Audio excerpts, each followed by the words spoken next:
All right. We should get started. Yalla.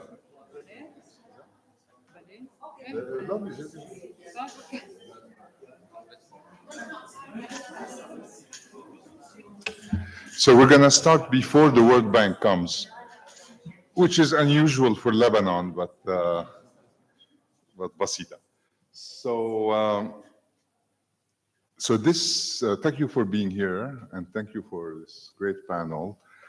This is the first of a series that will be monthly on the Lebanese economy. I think it's joint between the economic department of AUB and the Isam Faris Institute.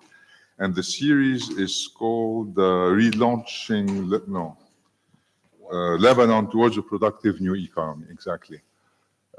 And so, I mean, our goal in the series is to explore what our future, more productive economy could be.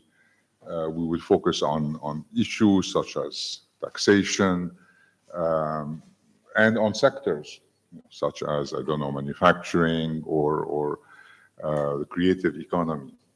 And maybe in the future we'll focus on banking, but not today. And so, you know, today is the opening, and so we have we're trying to start with a big bang, and therefore we have this wonderful panel. And so the main issue we want to explore today is economic policies, if you like, short of the big structural policies that we need to do. I mean, obviously, the banking sector reform is on everybody's mind. Fixing the electricity sector is on everybody's mind. Fixing the security of the country. These are the big ticket items, but they may take some time. And there's not enough of a debate in town about what else can be done, what other policy levers exist. And so what we want to try to do today is to basically put many more tools in the toolbox of the policymaker. Think more openly, a bit out of the box, in unorthodox ways even, about what other things can be done. So at least in the next 2-3 years, as we're fixing the main structural weaknesses, we could at the same time try to get some momentum in the economy, which would certainly help in creating a better environment for the big reforms that have to happen. So let me first introduce the panelists and say a few words, and then we're going to try to have a bit of a dynamic conversation. So we have, of course, Saade Chami, Dr. Saade Chami, who you all know. He's a prominent Lebanese economist and public servant with extensive experiences in domestic and international institutions. He was very recently Lebanon's deputy prime minister for 4 years, 3.5, from September 21 to February 25. And he taught at AUB in the past, and he is teaching at AUB now again, starting in the fall, so you should take his classes.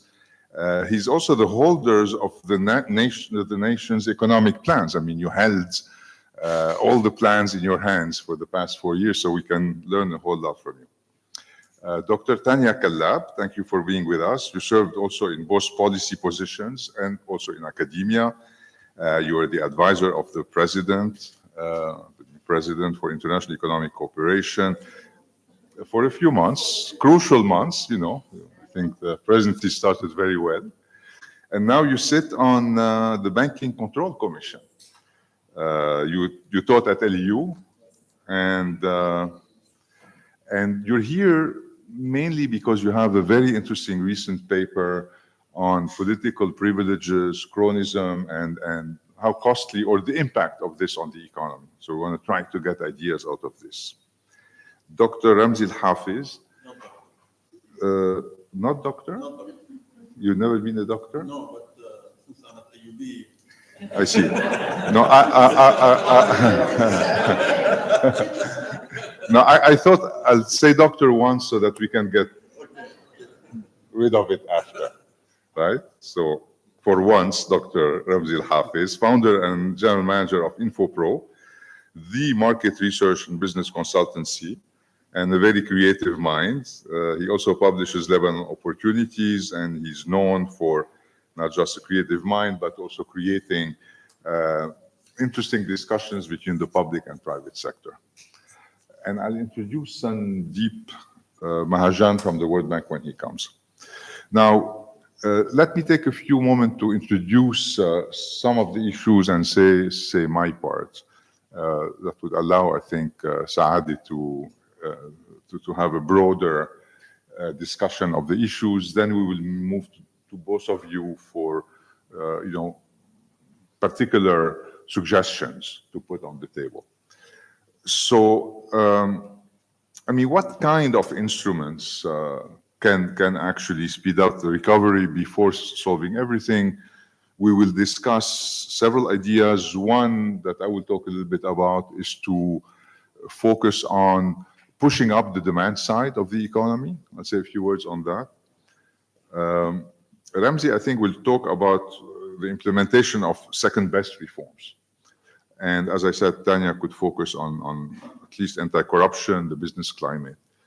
On the supply side, very much so. Yeah, demand, supply, right? And then we'll see what the World Bank has to say. I push them to speak of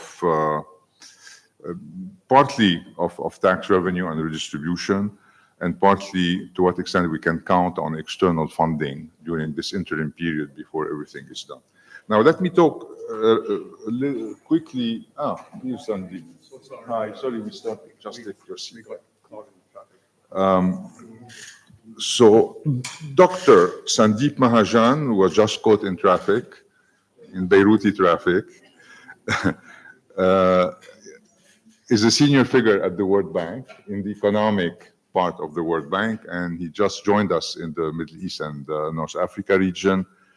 And he was until recently very noted lead economist for Vietnam, and before that for South Africa. So you're going to bring ideas out of the box, which is what this session is about.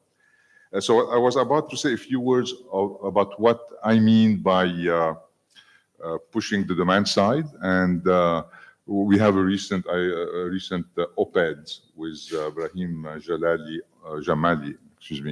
on the IFI website that you could check. So basically, we ask, how come production collapsed by so much? Up to 50%, you say less, but nevertheless, production collapsed. Now, why did it collapse so much? Because after all, we are the same people, the same buildings. Why are we producing half less than before? Well, the shock came on the demand side mostly. The currency collapsed, there was huge inflation, wages were very small, collapsed.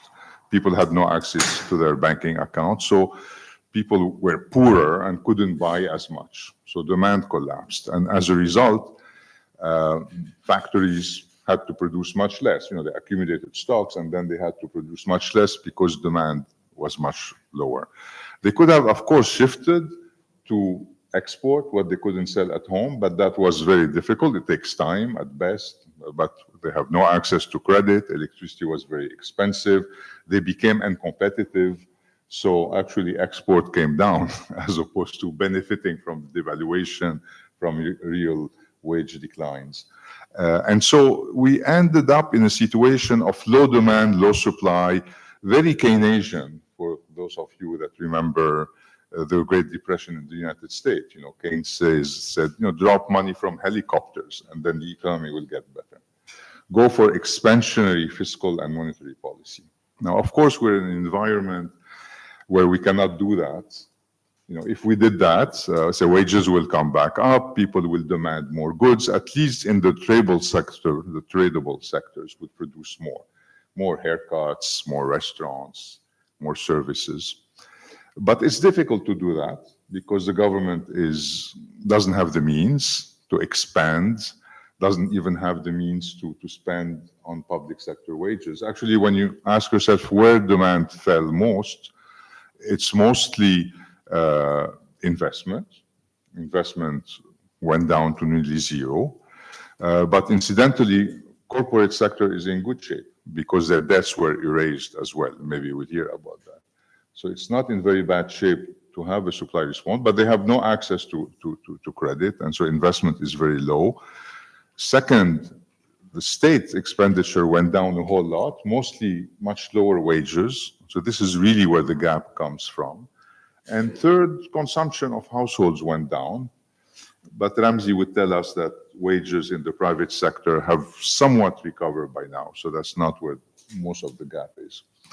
So, some creative ideas we may entertain are redistribution, tax the richer, whose consumption would not decrease by very much, increase salaries, especially in the public sector, so that demand increases in the aggregate. That would be one idea.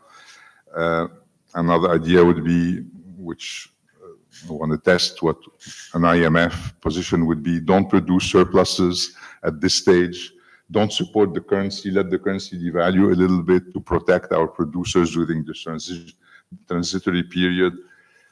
Ideas of this sort, basically. Maybe give tax deduction to firms that are willing to reinvest their profit in the firm, especially to make better use of their excess capacity.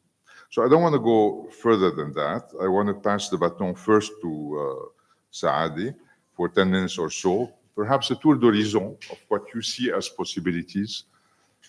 And then if you have any specific suggestion to put on the table. Saade. Thank you. Thank you, Ishac. Thanks to the IFI. This is my first hour in the IFI as Associate Fellow. I am very excited to come back to AUB after I left 32 years ago. So it has been a long time. Let me first thank you for putting this question to the debate, because I believe it is important to discuss this particular issue at this particular juncture. How can we come up with short-term measures that would really help the country boost economic growth, put the country or start putting the country on the right path, knowing quite well that the implementation of a full-fledged economic reform package is going to take a long time. And from my, I'm not going to be too much outside the box because I'm inside the box. I was inside the box and I'm still, I think, inside the box. In other words, should we still, idle and do nothing, waiting for the implementation of the comprehensive, global, broader economic reform program, or shall we do something about it? And the question is, I'm going to be upfront and say I am a believer in comprehensive economic reform, global economic reform, good economic package that fits together, because it's extremely important that the short-term measures are anchored in a very well articulated economic reform package. So I don't believe in short-term measures on a standalone basis, because in the experience of other countries, I try to see the experience in other countries. In countries where the short-term measures were part of the reform package, they did extremely well in terms of quicker recovery, re-establishing credibility in the system, and moving forward. For other countries, in fact, when they have this standalone, this kind of musakkinat, palliatives, that in fact, then of course these countries have suffered a lot, and it took much longer to recover from the crisis. So the dilemma is, or in my view is, the reform cannot be piecemeal. It should be part of a comprehensive economic package, but this does not necessarily mean that we should not do anything. And here, I'm going to say something that even in the economic program that we prepared, there are many measures, if anybody looked at it. There were many measures that we could look at in order to start the process. Now, in Lebanon, as you know, that any decision, dealing with the deep economic crisis in any country is going to take some time. But it is more so in Lebanon for many reasons. First of all, the extent of the economic crisis is so deep that I don't think any country in the world has experienced something similar. This is really unprecedented. This is one. Second, we have a political system which is really fractured. Political system, we have a political elite which is really entrenched and very resistant to change. Third, there is also, I think Ramzi would not be happy about it, there is this, because he's a businessman, there is this link between the political class and the power or the pressure economic groups. And I mean, in Lebanon, they are extremely strong. So sometimes they collude to override the public interest for the sake of serving some particular or private interest. So that's why. And also on top of this, and as you know, we live in a political system where any decision taken, you have to take decision, it will take a long time. And we have what we call the consensual democracy, which is really, I think it is oxymoron in the sense, and because consensual democracy paralyzes every decision, because every decision you have to make, you have to get consensus from every sect, from every political party. That's why it will take long time for all these structural measures to be approved. Now, I'm going to go to your questions, and I'm going to follow up on the questions you raised on the stimulating demand and other issues that you have in your note. On the how can we support demand, I'm sure it's how you touched on this issue. And I'm going to be a bit more concrete in the sense that, you can stimulate demand by, one of the things that comes to mind is by raising wages, right? That's the only, as you said, I mean, the private sector wages have already adjusted. I think they went back to exactly probably or even a bit less than they used to be, while the wages in the public sector is still, they are very, very low. I'm saying now there is not much in the budget that you can allocate to wages. The current government they approved yesterday the budget, and they said that there's not enough money in the budget to give wages across the board, which means everybody will be included. I believe that there is some room for increasing wages, not too much, but there is some room even before public sector reform, because the public sector reform is going to take even longer time. So this one we could look at. The other issue is capital spending. As you know, the infrastructure in Lebanon is completely debilitated. We don't have roads, we don't have all the infrastructure needed with the telecom, the electricity, and so on and so forth. So again, when you spend on these sectors, you generate the growth, and also, unfortunately, in the previous few budgets, almost the capital spending was almost zero. There was no spending on infrastructure and so on. Well, however, being an economist, I should say that this should be in the context of sustainable fiscal policy and the sustainability, because we cannot keep borrowing forever. We pay dearly for high debt, and then we should really be extremely cautious in accumulating more debt than we should in order to maintain our debt sustainable. Now, how do we maintain our debt sustainable if we are going to spend? What is the obvious answer is that you have to generate revenue in the budget, right? How do we generate revenue? Every politician wants to avoid the T word, taxes. Taxes are not really, as they say, the evil of all evil. It is an instrument that, if used effectively, could in fact improve the situation in the country. And here I would argue that if we have to do any taxes, it should be targeted. It should target the wealthy in the economy, not everybody. Because if you tax the low class, income class or middle income class, then you will be hurting growth.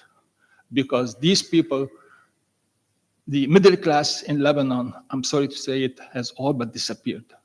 And there's no, middle class anymore in this country. The people are either poor or rich, and the middle class has really become extremely small. So when you tax the middle income class, then of course their ability to consume will be less, and this will affect growth. While if the rich people, what they do with the money, if they give them money or if you give them less taxes, they go to Côte d'Azur and then spend money. So there will be a lot of leakage from the system, while the middle income and the low income class will spend their money domestically. So this is a very important point to highlight. From my experience, and I was trying to avoid my experience, but from my experience, imposing any tax is going to be difficult. We were thinking once at raising the VAT by 1 percentage point. And, everybody was against it. Everybody. In the cabinet, in parliament, on the streets, everybody was against it. The other thing we tried to raise, there was a very heated debate in the cabinet about raising what we call the sin taxes or the excise taxes, which mean the taxes on tobacco products, on alcohol, on sugary products, which are not good for your health.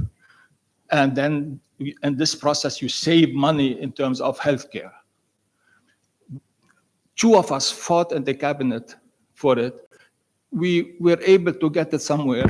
Then, unfortunately, I have to say it, the current government reversed some of these measures, and even the parliament added to it, and they almost eliminated all the excise taxes that we put. And these are really, they were really not that big taxes that we suggested. And it's funny enough, or sorry to say it, even the tax on alcohol gets entangled in sectarian politics. Imagine that, you are taxing alcohol because, this is against the Christians, and it is mind-boggling what happened. So that's the situation that we faced. So raising taxes, even is going to be extremely difficult, but this is one of the things that we should be doing. Yeah, that's a good point. I chaired the committee on the reform of the income tax, we call it global income tax. And this committee has really good people from the private sector. They have experts from the World Bank, the IMF, and we did a lot of work. Okay, and at that time we had really an overhauled income tax law, but unfortunately we could not get it to the cabinet before our term ended. But this tax, this law, still in the drawer. Nobody asked me about it. I think this is extremely important. This is one. The second one also is related. But it could be revived, right? The public accounting law, قانون المحاسبة العامة, which is really old, antiquated in the sense that I think it's from the 60s. And we prepared a new, we call it the budget law, which is the new term. And again, still somewhere in the drawer. And all they need to do now is pull it, discuss it, debate it, change it, amend it, whatever, and then take it to Parliament. So these are two important taxes that we should look at. On the demand side also, I forgot to mention that one of the things that you can, for exports, is tourism. And here tourism, I believe that you can, with some measures, short-term measures, whether administrative, security, or others, you can improve the competitiveness of Lebanon in the tourism sector. And this is an easy sector to attract people and to stimulate the export, because tourism is an export as well. So this one is one we should be looking at carefully. There's one problem, in the sense that we are not competitive anymore, or we have never been competitive compared to other countries. Most of the tourists are Lebanese, and they come for some sentimental reasons, emotional factors, not because Lebanon is cheap. In fact, Lebanon is not cheap. It's one of the most expensive countries in terms of tourism. So, and this brings me to the exchange rate policy.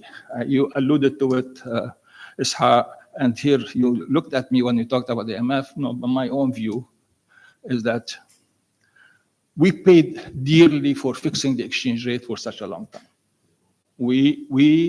I understand that during crisis and shortly after the crisis or calmed down, yes, you maintain it for some time, but you should not maintain it forever. And this is what happened. Since mid-2023, we have a fixed exchange rate. It's pegged, hard peg. It's not really even, it's not moving. 89.5. I mean, what is the secret number? Now, as a footnote, monetary policymakers take a lot of pride in fixing the exchange rate. And this is a source of glory to them. We fixed the exchange rate. And, you know, I believe that, no, yes, we should move to a flexible exchange rate. But again, the central bank should intervene when any changes in the exchange rate are not really warranted by economic fundamentals. That, I mean, if there is speculation, of course, the central bank should intervene. But, you know, if there are economic fundamentals that require a change in the exchange rate, we should not really stop it. And this will improve, because as you said, with the huge depreciation in the currency, exports increased. I mean, this is for any economist, this is really bizarre. Okay, so what happened? They become cheaper. I mean, exports become cheaper. When the currency depreciates. Yeah, but they haven't. I mean, we have not increased our export.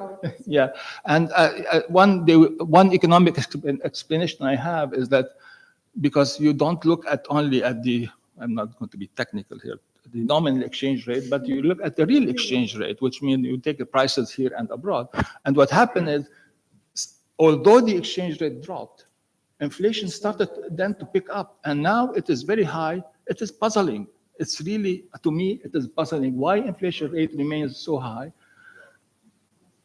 Knowing that, or given that the international prices, international inflation is very low, and you know, so this is, I mean, I have some experience to it, but I'm not going to get into it.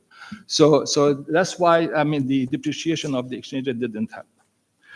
About external, I'm going to go fast. External financing, yes, I mean, if we get the external financing, this will, you know, lead to reconstruction projects and then create jobs and employment and so on, which is good, and this will stimulate demand. But okay, a word of caution: we should not be too hopeful or too optimistic on receiving abundant external financial support. As you know, and it's not a secret, all the international community, the donors country, they are requiring economic change or economic reforms and political reforms. And unfortunately, none of these have, you know, we have it yet. So yes, if they come, it would be great, and this would also stimulate demand. On the banking sector, I mean, following your, on the banking sector, I am totally against partial measures in the banking sector. I really, yes, I will leave for some reason. I can. I mean, let's hear about what this partial measure could be. Okay. Then quickly on electricity, yes, of course we can do something on electricity. I mean, we can improve collection. We can do the. After 23 years, the regulatory agency was approved. And this is a good step by the new government. After 23 years, since 2022, the law said that we should have a regulatory body, and then it happened only a few weeks ago. This is really, so we can do something. On the business climate, I think this is where we can have the most impact. And unfortunately, you can just, you know, reduce inefficiency, bureaucracy, opacity, you know, and then here you can make a difference. And I don't think this will be controversial politically. So all these measures you can put in place.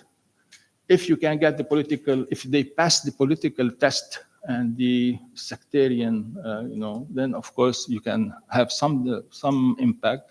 But again and again, this should be anchored in a well-articulated economic reform package that touches on all these issues that we're talking about.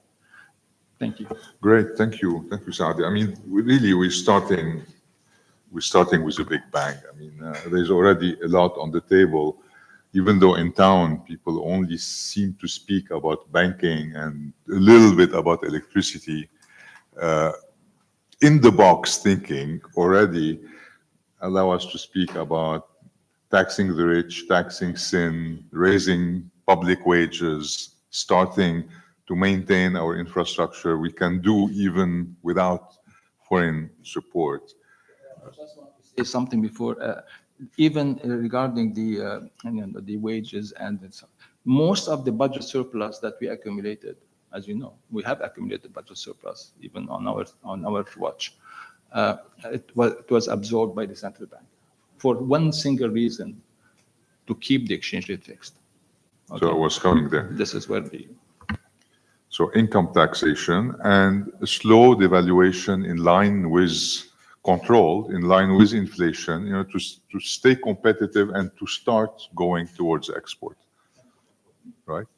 So already we have a lot of things on the table that would be very valuable to communicate actually to the government, and you have in drawers work done on income tax in particular that needs to be now followed up on. So that's a lot to start with, and you can, Tania, add now to it more out-of-the-box ideas, perhaps. Well, I mostly agree with everything that His Excellency just mentioned, because I don't know if this is a paradoxical event. So the study basically looks at the link between the institutional deterioration, and not to go into the technicalities, but institutional deterioration, has several indicators, namely barriers to entry, friendliness of the business, uncertainty of the market, and so on. And the study was made on 105 SMEs in Lebanon. And it was quite inspired by a paper that you have written on the concentration of big contracts to few firms, if I recall, less than 20 back then, right? Yes. So basically, usually, an institutional framework that is certain, that is growing, that is healthy, that is sound, should attract more investments, or investors or entrepreneurs would want to invest more in such an environment. Paradoxically, in Lebanon, we have discovered totally contradictory results. So Lebanon has been experiencing for the past several years, I would say, I wouldn't use the word institutional decay as the paper stated, rather institutional void. And paradoxically, entrepreneurs who are politically connected find there an opportunity or a leverage or a capital to invest more in this environment that has an institutional decay. And why is that? This has long historical roots, I would say.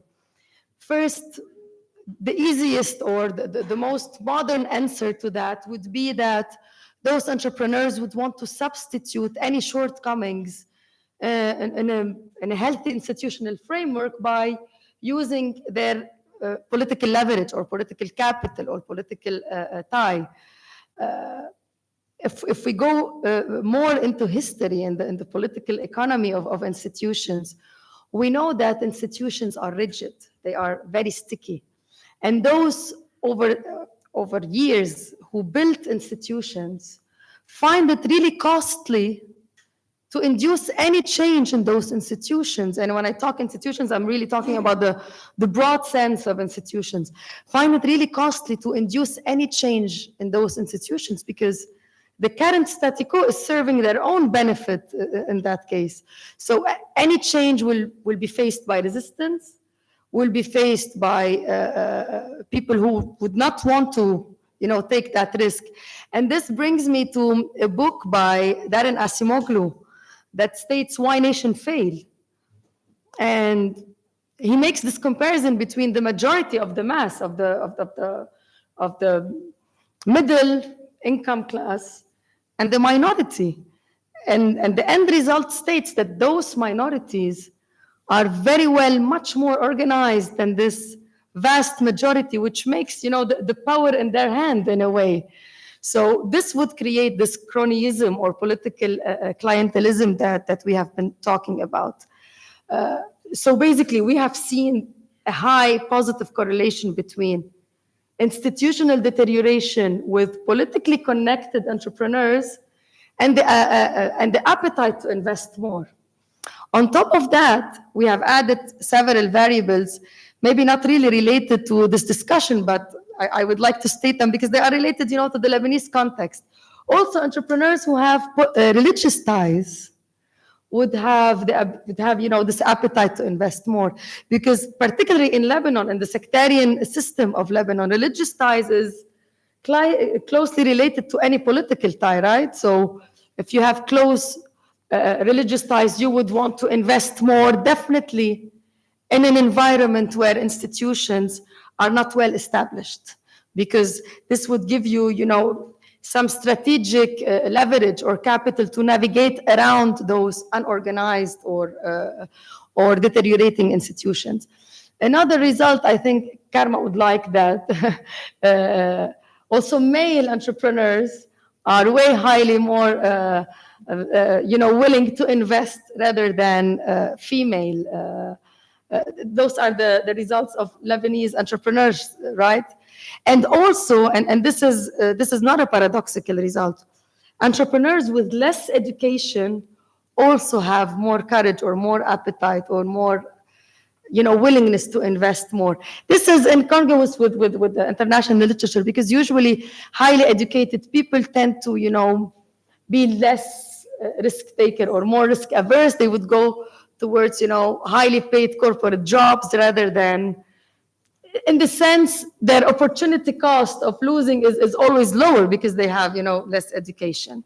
So this cronyism, going back to the Lebanese context, or this political clientelism, has created some sort of, uneven playground or uneven field to play. Why? Because resources are now misallocated with favoritism to, I would call them insiders, or people maybe who have, more access to information, or who have political ties. Hence, can overcome, a bureaucratic system with licenses that are, neither transparent nor clear to this new investor. So this would create naturally a market barrier by itself to new investors, definitely, but more dangerously to foreign investors.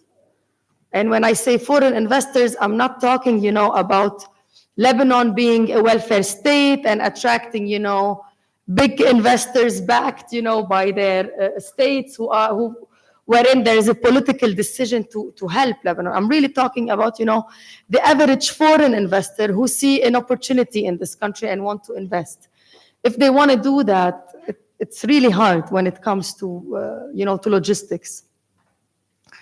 So this leads us to solutions, because we should always be, solution-oriented. How do we overcome or mitigate, this fact? Because this turned out to be a fact. This is a conclusion based on quantitative data. So I can safely say it's a fact on the Lebanese scene. How to overcome it? I think we just need to enforce a big chunk of the laws that are already there, namely, the competition law, the judicial independence law, and maybe introduce new laws that are in favor of competition, be more towards, digital economy. This would create, more transparency when it comes to any tenders that are out there. And this, also going towards any transparent laws that, would help competition. We're not going to reinvent the wheel. I'm sure a big number of countries around the world have such laws. And I think we already have a few of them that can be used and can be enforced if they were enforced. This will allow, so this is on the supply side, as we were mentioning, because this is really distorting the supply or the appetite or the ability of those interested in investing in Lebanon to actually enter this market, because they are crowded out by a concentrated group of people who have, some sort of business power, if I may say. So also some antitrust laws could work in this scenario. How we link those laws to the actual recovery? Because when we bring back, the infrastructure on the supply side, when we bring back the legal framework or the legal and regulatory oversight or the regulatory protection to those suppliers or those investors, they will be able to meet the demand. Because I think eventually, when political stability is set in, when the banking sector is sound again, there will be huge appetite for the Lebanese market. The Lebanese market is one of the easiest economies because it's a small and open economy. So in any economic 101 course, we know that a small open economy is one of the fastest economies to rebound. So we need to meet that demand. We need someone who is able to actually feed on that demand. For that, we need to set, the infrastructure for those investors or suppliers, be it local, be it foreigners, at really a fair and equitable basis, which will eventually translate into growth, translate into prosperity. And this being said, just one final note, because the title is Short-Term Path. I think there's no short-term path when it comes to building institutions. Building institutions is really building a culture. And that culture really starts from the educational system, from schools, from corporations, even from households, from families. So building institutions is building citizenship, is building a whole new mindset, which will take a whole generational period for you to see, tangible results in that.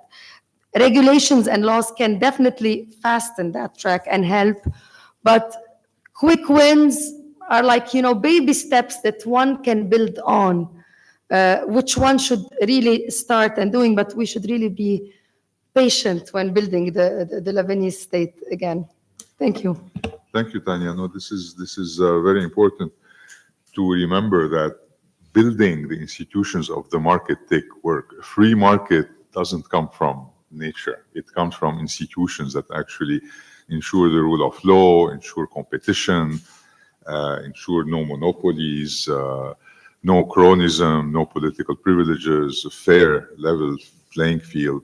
And actually, the previous government has done good work that needs to be continued. In particular, the antitrust law, the new commission that's being put together, the procurement laws, and with the new independence law of the judiciary, all this could start sending signals that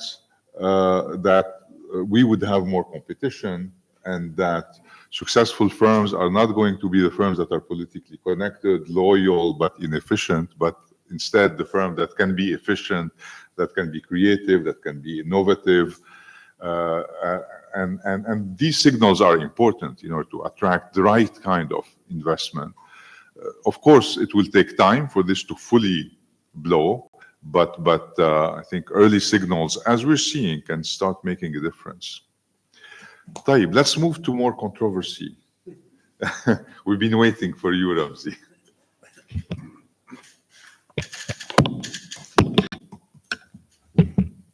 Yeah, I don't know why I'm being branded the troublemaker, but I'll do my best. I'll do my best. Thank you. Thank you, Ishac, for the invitation, but also thank you for this title. You see, ever since this crisis manifested itself in 2019, everything that have been discussed, almost everything has been discussed, with the international organizations, with the government and the media, with the think tanks, with the groups, etc., was the loss in the deposits and how to recover these deposits.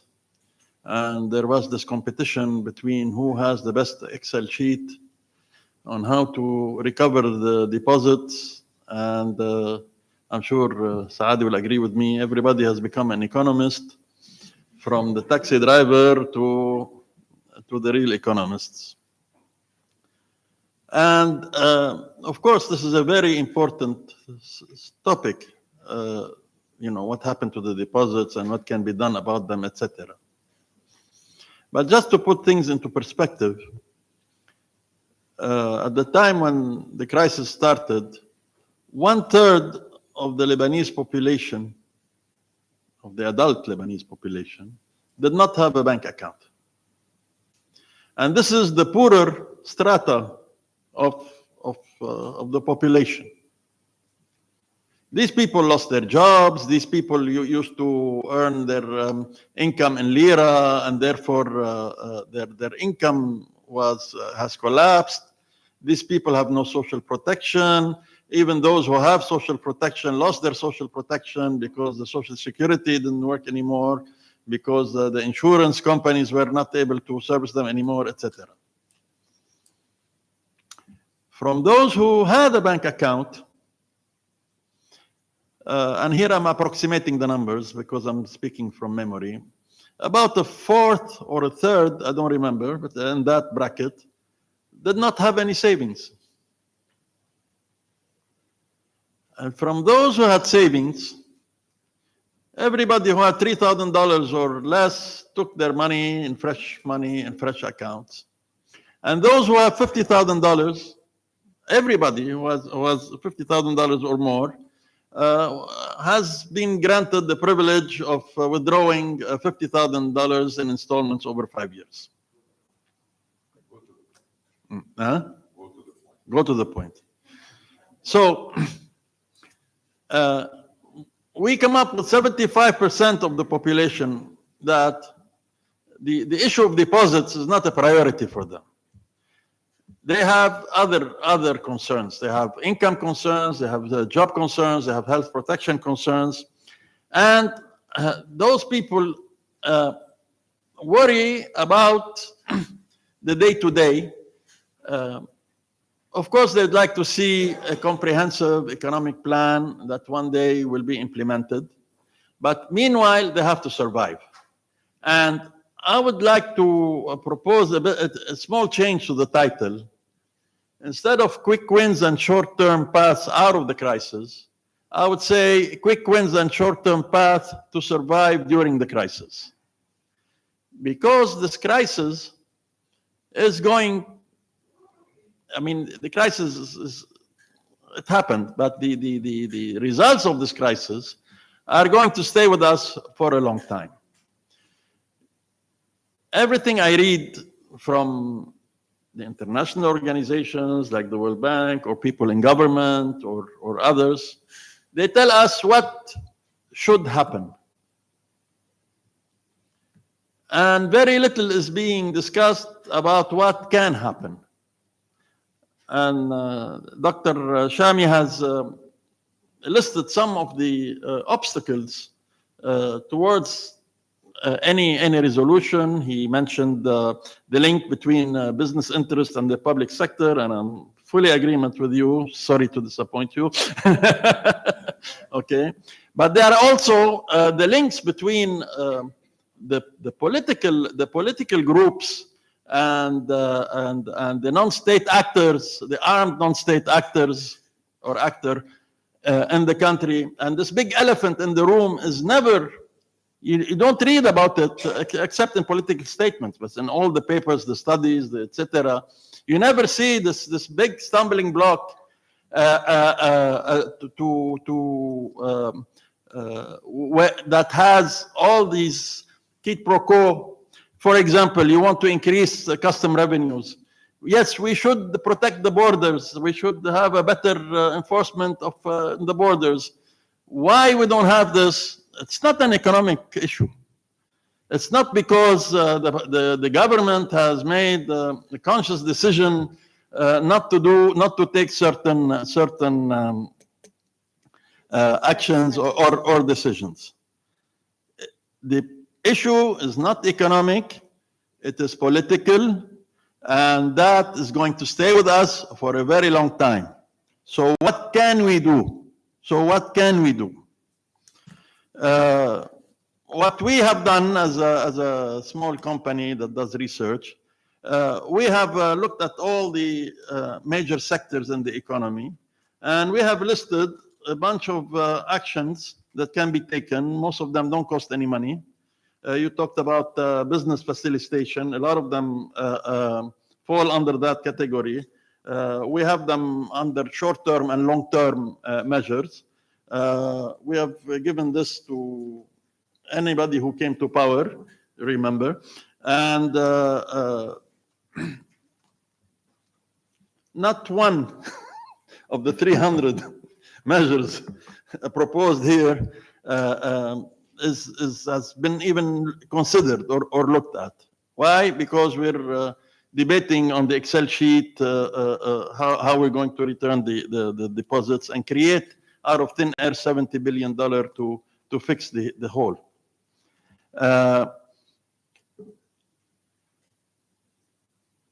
We have to do something about the banking.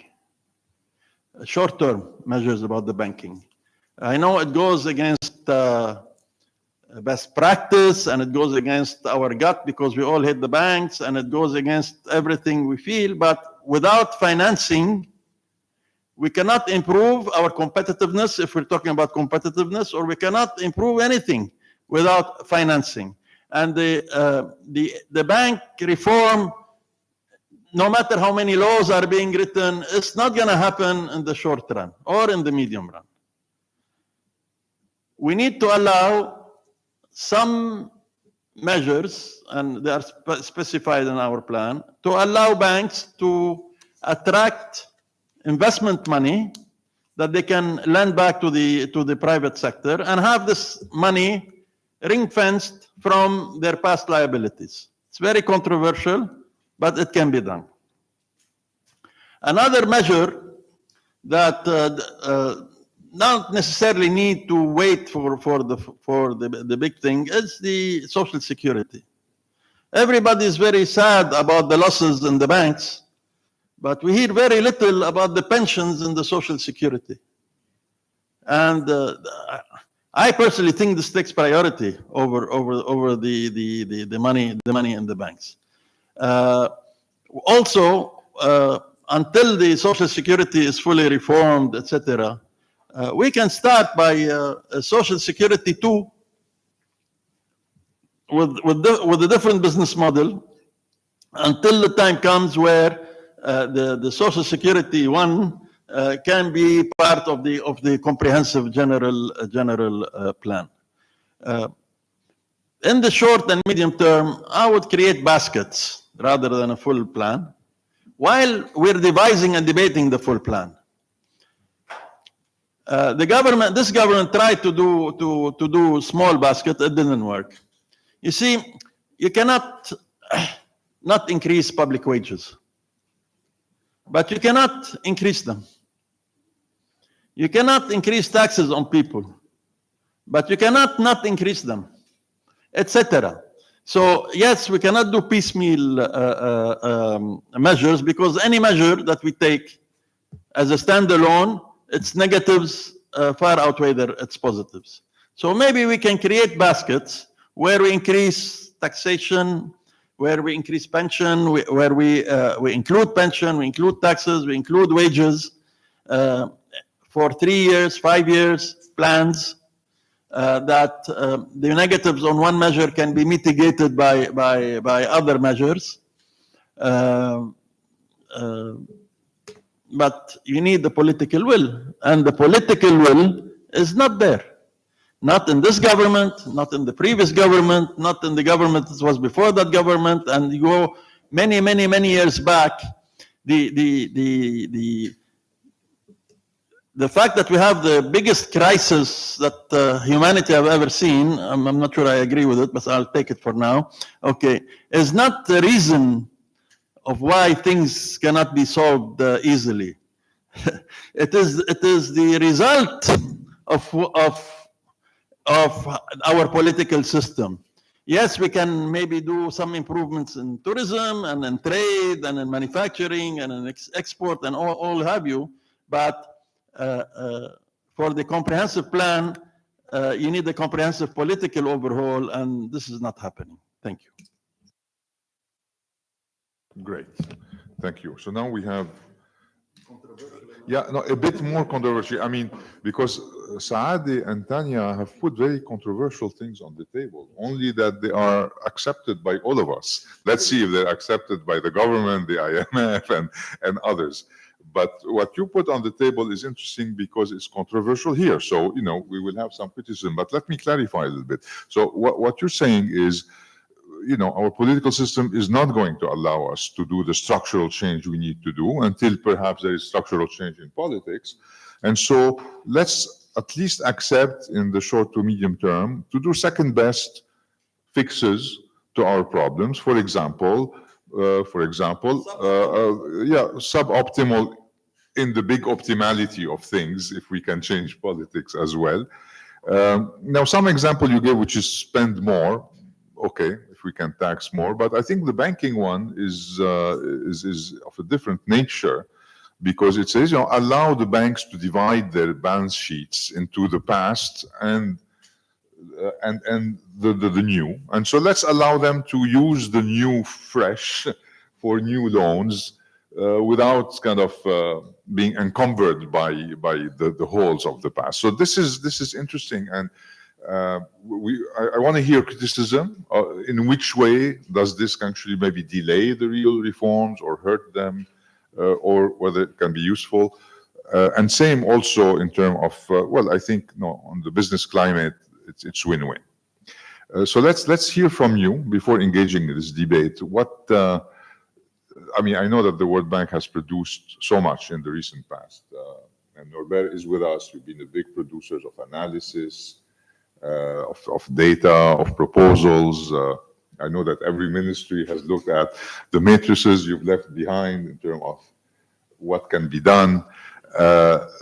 What can we get, Sandeep, from you that's not a summary of all that, but like 2-3 new ideas on the table, not official ideas by the World Bank, but by, you know, ideas by Sandeep that comes with experience from very out-of-the-box countries such as Vietnam and South Africa.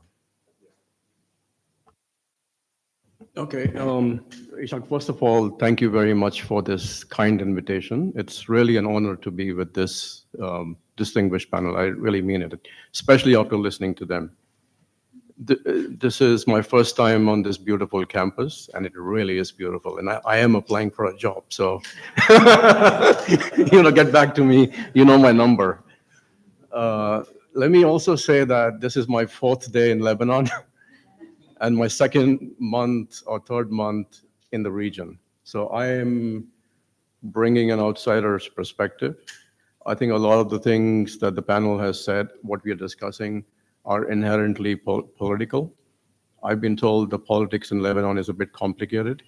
So I don't want to wade into it, and I don't want to obviously get into it from that perspective. As you said, I haven't worked in Middle East, but I have worked in almost every other region of the world. So I do have a perspective that I want to bring from that point of view and maybe from an economics point of view.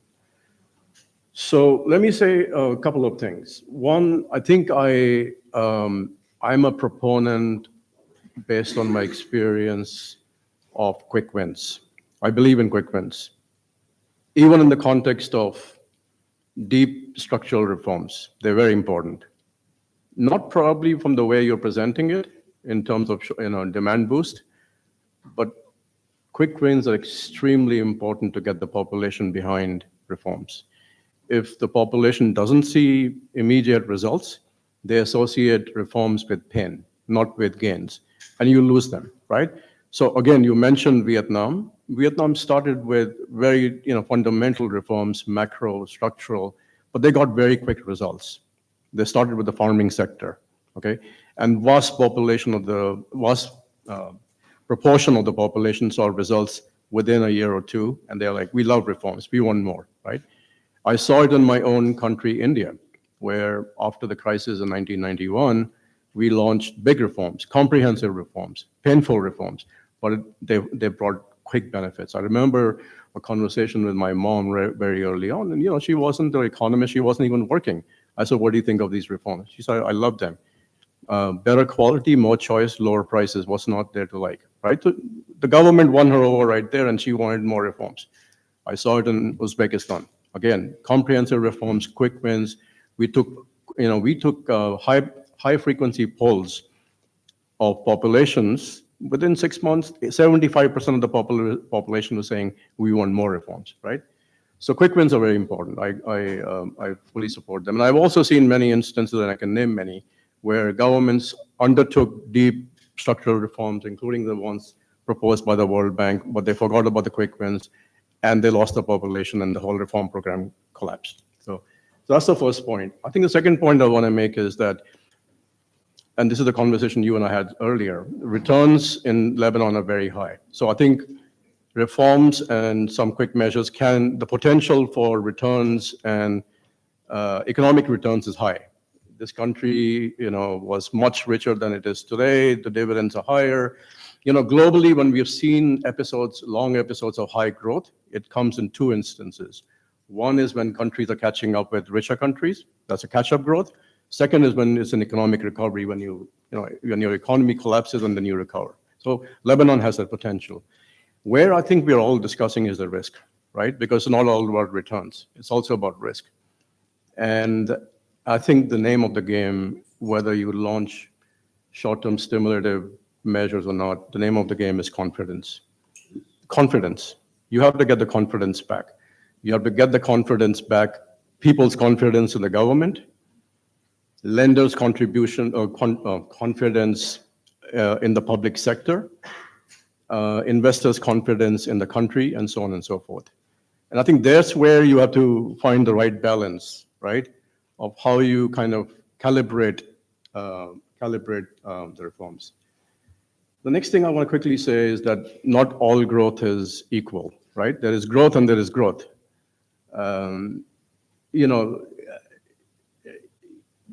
You have to build growth on strong, durable foundations. It can't be based on a sugar rush, right?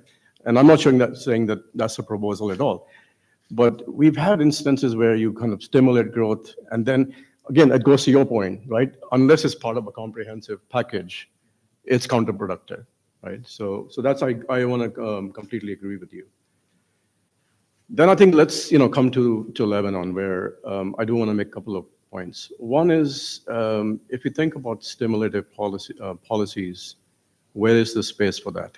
Now, in the last couple of days, we've had discussions with policymakers and some economists, and people feel that some fiscal space might be there because the budget is balanced.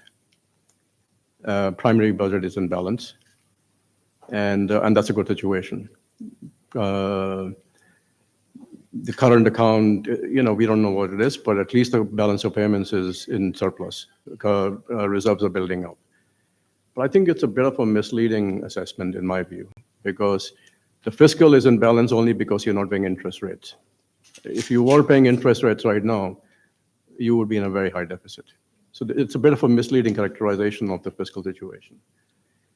The second to last thing I want to say is boost to demand is fine, but it has to come from investment and not consumption, right?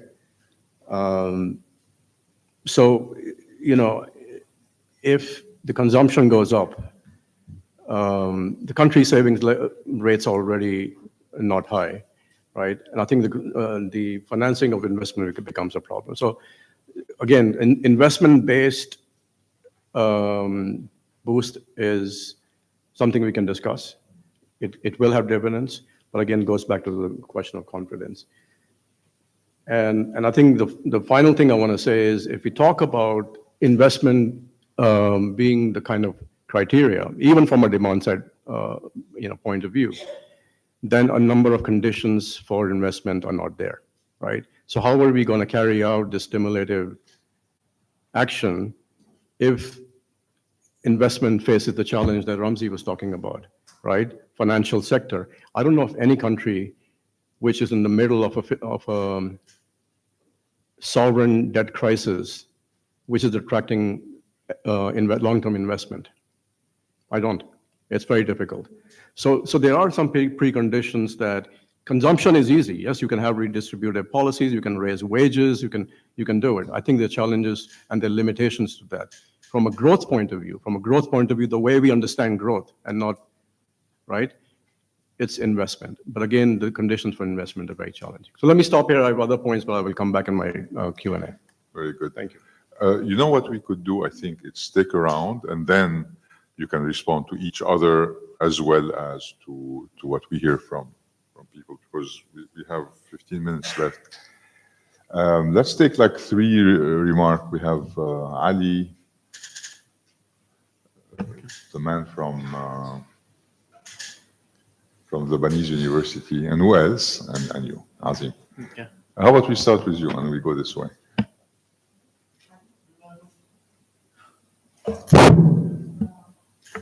Thank you so much. I mean, for the discussion and for the comments. And I just want to add few comments for the You want to sake. introduce yourself? My name is Hazar Karakalla. I'm an AUB graduate from the economics department, and I've been a policy practitioner for as long as I remember, and a former colleague of Saade at the IMF as well. I know the panelists very well, and I would like to add few comments. Actually, where Sandeep ended his remarks on the interlinkages between investment and confidence and how to close this whole loopholes. But I want to go a step back. I'm not a big fan of visions, to the contrary. I mean, whenever someone tries to put a vision on the table, I find it a bit, if you want, frustrating or wasting time, because we were always in Lebanon racing with time to implement measures, move to the next measure, or try and, push things forward. But I think this time around, we really need a vision for Lebanon's economy and for Lebanon's economic model.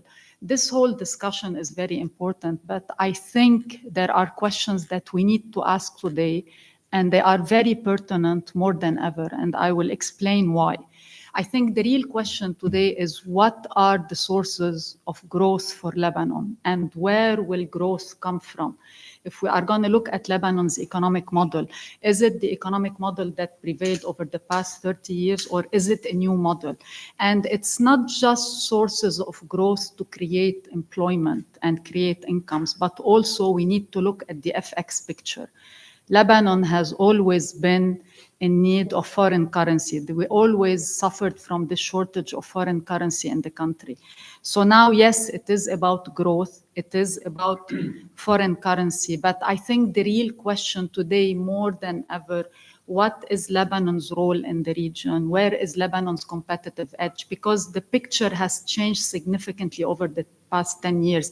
I mean, with the transformation taking place in the Gulf, with the pace, I mean, we see investment in the sectors of the future, but also in sectors where Lebanon had a competitive edge at some point, and we lost this competitive edge because of the brain drain. Our talents are no longer in the country. Our talents are in the Gulf, building the sectors of the future in the Gulf. We lost our competitive edge when it comes to banking sector and financial sector.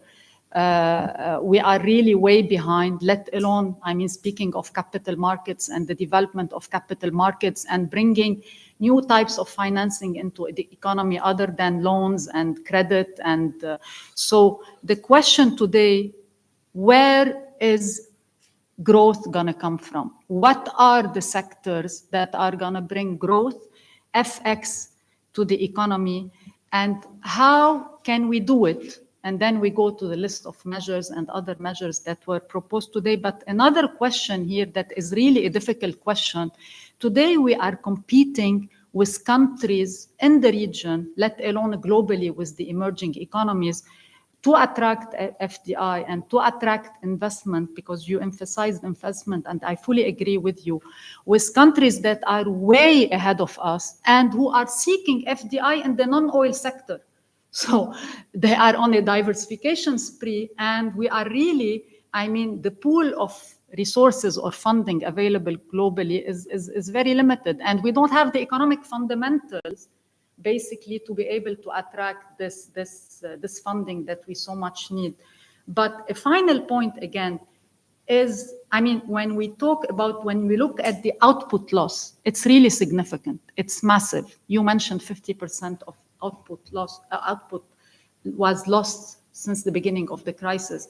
And this, I think it required a different approach to growth. I mean, once we identify the sources of growth, I think the approach should be more about mega projects and mega investments rather than this incremental approach to growth. Because if we're going to catch up with the lost years, I think this is the best way to do it. And one last point, I think it's also important to look at the trade agreements that Lebanon has signed 3 decades ago with its trading partner, because these trade agreements were meant to serve the old growth model. And this growth model is no longer valid, not for domestic reasons, not due to what Lebanon went through over the past 5 years internally, but also due to the massive transformation that is taking place in the region and the Gulf economies, and also globally, given, you know, the whole restructuring of trade agreements and trade relationships globally. Thank you.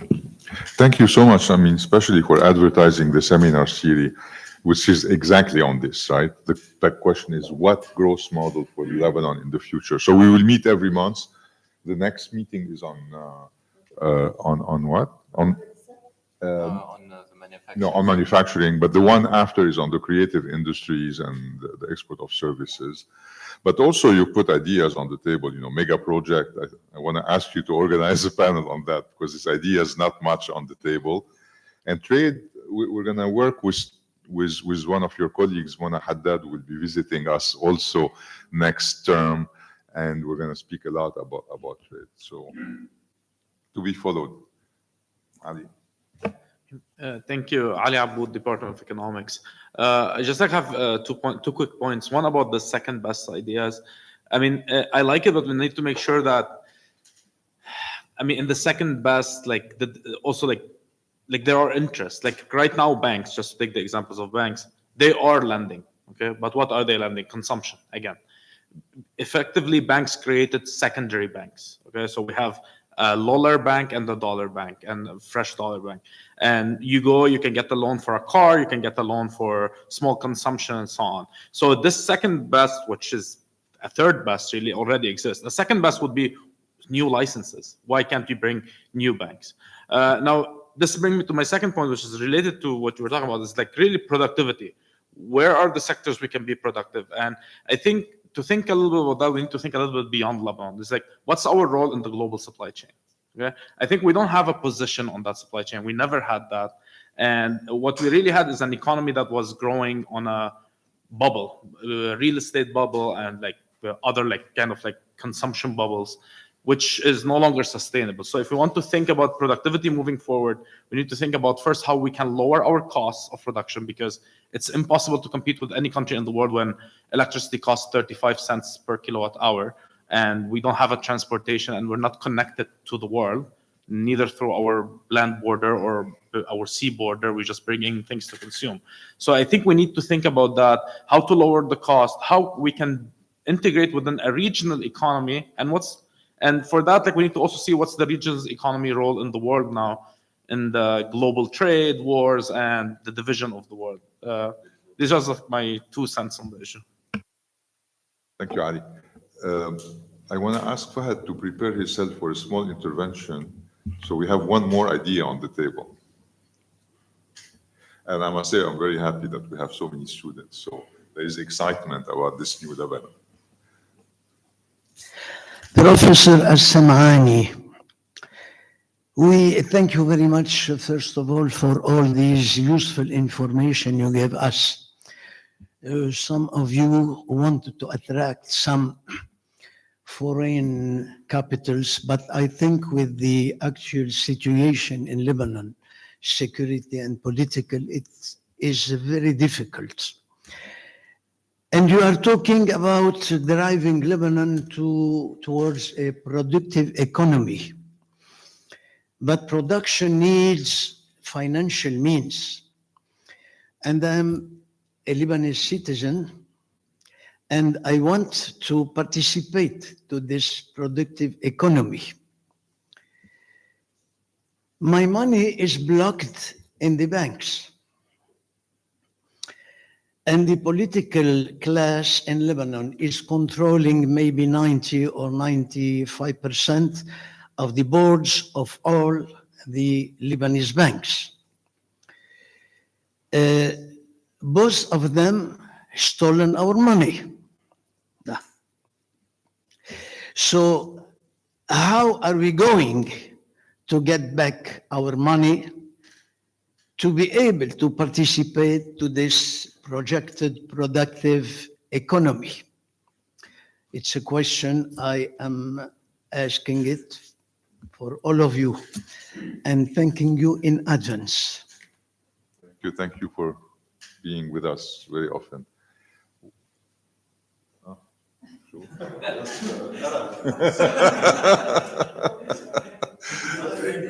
Yalla, go back to yours. Mr. Ramzi, you are a dreamer. I congratulate you, but unfortunately I can't have your dreams. I cannot. You are a dreamer. We're going to respond, but I'm just asking one of our students to add an idea to the toolbox. Hello, everyone. It's an honor, really. I think we have some amazing guests. That's why I have to be prepared before I speak. But no, not a long speech. Just no, just a little comment. Just a little comment. I agree a lot with Mr. Sandeep's comment that investment is the most important thing long term. I think we all want to get out of the crisis, but I think the problems are very obvious. Like we don't have electricity in the country, like Dr. Ali Aboud said. Like the cost is tremendously high. We lack infrastructure links. If anyone here has done any work in the Wizara, you'll know how tremendously horrible it is. It's extremely inefficient in almost any ministry. So if you put yourself in the mind of a domestic or especially foreign investor, in your right mind, why would you invest in Lebanon? So if we fix these core problems with the government, if we get public services running, I think then over the longer term, investors will come. We can let the private sector do what they want to do. And we know the political challenges are immense. Dr. Chami pointed that out for us, and he's our source inside that can tell us how complicated it is, and changing it is probably not possible, not anytime soon. But if we maybe find a way where we can get reforms, things that we want, most notably electricity, by coordinating between the people who have interests in bringing this out. We have strong interests in this country, strong business interests. If we can coordinate them to get the kind of public services that we need moving, maybe then we have a chance. Thank you. Privatization? Not today. Right. Okay, let's go back to our panel and take a few minutes each to conclude. A few comments. I mean, I have lots of comments, but for the sake of time, I just. Okay. We have the room till 5:15. Okay, great. I just want to reiterate, I'm not against the quick wins. As I said at the beginning, I think I would like them to be anchored in an economic reform program. This is one. They are not substitute. They are complement, but they are not substitute. And this is really, we should emphasize, because in Lebanon, there's a tendency, if you put something temporary and so on, it will become the norm, and they will forget about all the other fundamental issues. So we need to be very careful on this. Ramzi, he was not contradictory, or he did not contradict what I said, but he mentioned about the banking sector. Why I'm against the banking sector lending right now? Because Ali mentioned that they started lending for several reasons. When banks are insolvent, illiquid, and the depositors are locked out of their account, it is not conceivable for the banks to take this money and then to invest it to make profit for the shareholders, not for the depositors. So this is something really, it's very hard to comprehend. Second, we have losses. I mean, you call them losses, you call them right, you call them whatever you want. We have losses in the system, and then you go and lend, and who are we lending to? To buy cars, to go on vacation, probably not really for investment. And I fully agree that we have to you have to encourage investment. So for me, the banking sector, and I am insisting on this because I want the economy to pick up. And this goes with your point, Ramzi, that this is essential for the economy to grow, because all these short-term measures, quick wins, they will run their course in limited time. And then, we have really to do the banking sector reform, which is still stuck. We haven't really finished. Are there other ideas for funding mechanism? I mean, modest funding funds to get investment. I mean, somebody going, mentioned new more banks. capacity, for Why example. don't we? I mean, new banks. I have no idea, but I really doubt the political establishment would allow the establishment of new banks. And also, I'm wondering whether there will be banks who would be interested in coming to Lebanon. But this is a different issue. But this is one. There are digital wallets. You can have digital wallets. You can have digital. So there are many other capital markets that Hazar mentioned. Capital markets. I was in the capital markets, and it is a disaster. Nothing is happening. So that's the capital market is another venue. But also we need the banking sector. I'm not against the banks. In fact, I am with the banks to really to resume their activities, but also for the sake of investment, not only consumption. Just I want to just to give an example. We prepared a draft law with a lawyer, and we submitted to the cabinet regarding all the money that was repaid by the largest corporates in the country at a fraction of their value. You know what I'm talking about. They paid back about $30 to $35 billion. These are assets that the banking system lost. And then when we prepared this law, we took it to the cabinet, and just to tax the profit made on this, not to recoup the whatever they did. And the profit, which is resulted from now the business sector in Lebanon is almost debt free. Okay, and if you look at this carefully, it's really bothering me a lot, because what happened is the assets of the banks went down by $30 billion. So which means they have the gap increase because of this. And here what we are doing, we are distributing money from the richest, from the poorest to the rich, from the poor to the rich. And this is what I once called reverse Robin Hood. I mean, it doesn't make any sense, to do that. And when we try to at least fix a bit of it, total block, because they are very. Saade, you were in the cabinet where this happened. $30 billion disappeared, and they were not taxed as profit. No. So you could not convince the cabinet? No, the repayment. No, they happened in No, the repayment happened and happening on our. Yeah. part before. No, but During 2021, yeah, but it was this is happening. not it's not a government responsibility. Also, it was a decision by the central bank. This is central bank No, responsibility. I'm not attacking. I just want to understand Yeah, the yeah. reaction to that. Yeah. I mean, indeed, we have a capital gains tax, and these corporation made a huge capital gain. Why wasn't it taxed? I mean, The law exists, right? the law exists, but there is additional profit that was made on these repayments. Yes. And we explained it in the, what do you call it, the preamble of the draft. Why should we, and there were some precedents in Lebanon also. But again, has not been even discussed. Okay, so this is, this is another It's because of the example. multiplicity of exchange rate, because Yes. they would write them off as paying that in lira. Like, Yes, that's what I'm and saying, that's at a like fraction what- of their value. They were paying at 1,500 when the exchange rate was in the, so that's, No, I mean, I have very quick responses to the comments of everyone. So I'll be really very quick, very structured. So initially, I fully agree with you that the issue is definitely political, but this does not forbid us as a state and as decision makers to create a certain immunity, and namely economic immunity, so that we are less vulnerable against external shocks, because Lebanon is a country that is really vulnerable to external uncertainties and external shocks.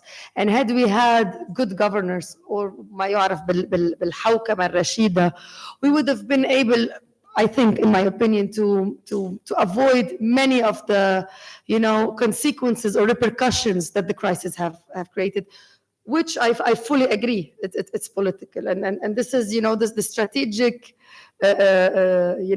and geographical situation of Lebanon. On the bank reform, because I also remember you said allow the banks to attract investments. I'm not sure if we are somehow disallowing the banks from doing such a thing. It's more of a confidence, investors' confidence issue. Let's say we are allowing officially the banks to do that. Will we have investors? Will we have people, answering Ali, who want to get a new license to have a bank in Lebanon now, absent, any reforms? So this brings us to, the components or the indicators of that investors' confidence that we can divide, as we said, into, supply and demand side. Supply, as we mentioned, namely regulatory, legal, economic framework. Demand also linked, to the political certainty and stability. On the supply side, this also brings me to Hazar's and Ali's comment. The competitive role or the competitive presence of Lebanon within the region.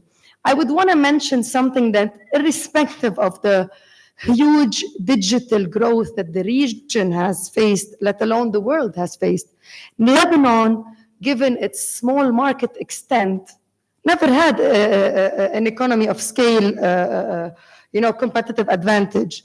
Lebanon was always an immigrating country. It might have faced some, what we call exodus in the recent years, but we have always been, we always had this model. So what really differentiated us? Definitely not the mass production, definitely not those economies of scale, is the, creating a niche market, a differentiating market, and the differentiation of the services of what we can offer. And we just go back, to what we have, what are our resources? We always had, the natural and the human resources. So let us capitalize on that in an innovative way, through partnerships, as Hazar mentioned, first with our neighbors. When it comes, to achieving two-digit growth because of, the 50% drop, going back to those mega projects, which definitely is a necessity.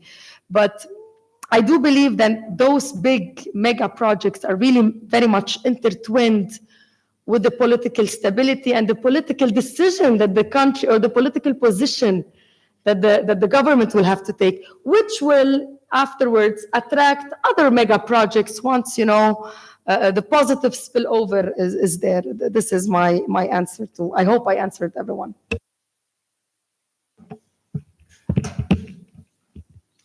Thank you. In no particular. لأنك بعد قلت شغلة على social security كمان. So I think this is a fiscal reform related to, scale adjustments. Well, I think Minister Fadi Makki is working on something like that from what I read. يعني, this is هيدا لأنه هيك كمان It's much more ما than جاوبتك fiscal, عليها. yeah. So Yeah, I was saying in no particular order. Yes, I am a dreamer. Actually, I wrote a book called Al-Hilm Al-Lebnani. Anyway, I'm very impressed by Sandeep's comments because what we say, we know each other and we talk these things a lot among each other. The issue of confidence is absolutely crucial. It's the basis for everything, and without it, all of this is irrelevant. And yes, the quick wins are not instead of the long-term reform and the comprehensive reform. I agree with Dr. Chami, but I would call them an appetizer. Okay, an appetizer. And it goes with what you have been saying, Sandeep, that if you show immediate results in a few things, you boost the confidence. But back to the big elephant in the room, we are still at war. We are a country at war. Every day you see attacks or threats of attacks, threats of invasions, declarations from US and other responsibles promising catastrophic results if certain things are not happening. It's very hard to talk about investment during this period. It's very hard to talk about anything except quick wins and short-term path to survive during the crisis. And that's why we have the brain drain hazard. That's why we have lack of investment. That's why a lot of the problems that we have, it is war. And we have been at war for much longer than people admit. We've been at war on and off, on and on for long time. We had the war in 2006. We had problems in 2005 with the assassinations, in 2008, and the Syrian war that had effect on Lebanon, etc., in 2011, etc. So let's stop pretending that this war is not there. Let's stop pretending to solve economic problems out of the context of that we are in crisis, maybe not economic crisis, but we're definitely in a security crisis. As for the banking, just a small retort to Saade to make this interesting. Let's not reject this idea outright of having a quick or short-term arrangement with the banking sector. Let's study it fully and at the end see if it's worth doing or not. Where the money is going to come from the bankers themselves, who are eager to revive their banks and who probably have quite a bit of money stored outside the country. Let's tax the profits that they're going to make much higher than the rest of the sectors. Let's use some of the profits that they are making to in some way to restore some of the former deposits. I mean, there are many ways to do that. I'm not going to just throw quick ideas here on the table, but maybe not. But maybe it's there is a way through this, and let's look on how this can be done. Thank you. Yes. You don't have to have all the economic reforms we are thinking about in place before you do this. If you start at least agreeing on something, then of course this will give the confidence that you need. I agree on the confidence issue, but the confidence is not given. It has to be earned. And how you earn confidence by doing the right things. So that's one thing. The idea of catching up with the rest of the region, I think, is extremely important because we are way behind. We are lagging behind big time. But at the same time, I would say there are some successful, entrepreneurs in the country who really made a difference. I won't name names, but there is one company I know, and actually a lady is almost in the driver's seat. They have about 500 young engineers working for the region and also for the rest of the world. So we have the human capital, and but what we need to do, we cannot catch up unless we cannot use the incremental approach. You have to use the leaping frog, if you would. We have to leap forward in order to catch up. And the last point I would say is on the banking. Yes, I have an open mind, but I express my reservation on this. It has to be studied. It has to be for the benefit of the depositors, because you cannot take my money or Mr. Samani money and then invest it, and then And about the elephant in the room, I don't know which elephant you're talking about, because I know there are many elephants in the room. It's not only one elephant, but this reminds me of something that when we used to discuss economic reform in the parliament, members of parliament would come to me and say, okay, we cannot do anything unless we solve the political system, the corruption, the governance, and so on. If you put all these things and you want to solve a problem, you cannot get a solution, because you have too many unknown and few equations, and then this is impossible to solve. You have to say, okay, we have the situation, we have elephants in the room, but we have to do something. We cannot wait and say, okay, we cannot do anything because of these elephants. Thank you.